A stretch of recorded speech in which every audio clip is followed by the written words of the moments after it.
श्रीमद् भगवद गीता अध्याय 4 श्लोक 31, 32, 33 का विस्तृत वर्णन। श्लोक 31। भगवान कृष्ण कहते हैं, जो लोग यज्ञ से बचे हुए अमृत प्रसाद को ग्रहण करते हैं वे सनातन ब्रह्मा ईश्वर को प्राप्त करते हैं, और जो यज्ञ नहीं करते उनके लिए यह लोक भी सुखद नहीं है, तो परलोक की बात ही क्या। यज्ञ का अर्थ केवल अग्नि में आहुति देना नहीं है, बल्कि हर निस्वार्थ कर्म भी यज्ञ है। जो व्यक्ति अपने कर्म को ईश्वर को समर्पित करता है वही शुद्ध और पवित्र बनता है।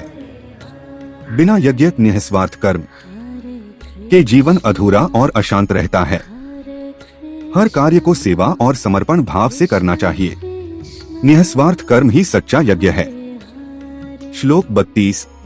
भगवान कहते हैं, सभी प्रकार के यज्ञ वेदों में विस्तार से बताए गए हैं और ये सभी कर्म से उत्पन्न होते हैं।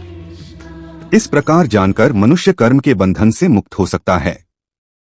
वेदों में अलग अलग प्रकार के यज्ञ बताए गए हैं, दान, तप, ज्ञान, योग आदि। ये सभी कर्म के अलग अलग रूप हैं।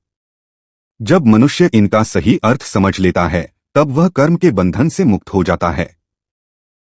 ज्ञान के साथ किया गया कर्म ही मुक्ति देता है। कर्म को समझना जरूरी है, सिर्फ करना नहीं। श्लोक 33। भगवान कहते हैं, द्रव्य धन से किए गए यज्ञ से ज्ञान यज्ञ श्रेष्ठ है, क्योंकि सभी कर्म अंतः ज्ञान में समाप्त हो जाते हैं। दान और पूजा अच्छे हैं, लेकिन ज्ञान सबसे ऊंचा है। ज्ञान मनुष्य को सही और गलत का भेद सिखाता है।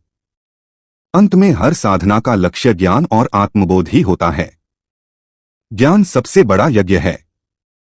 ज्ञान के बिना कोई भी साधना अधूरी है। जय श्री कृष्ण, जय सनातन।